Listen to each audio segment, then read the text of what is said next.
Hi, today I show you how to get the fake rotating camera effect in Premiere Pro. So let's get to the video. So here is the clip which we will be using. At first, go to editing and set the rotation to 180. Why 180? Since this will be the starting of the video, so add a keyframe to it. Go near the ending of the video and set the rotation to 0.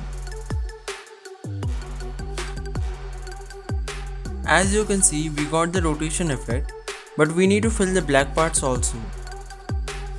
For that, we will be using the scale feature. We will increase or decrease the scale value for covering the black part by adding keyframes. If your subject goes out of the frame in any part of the video, you can position it accordingly. And here is your final result.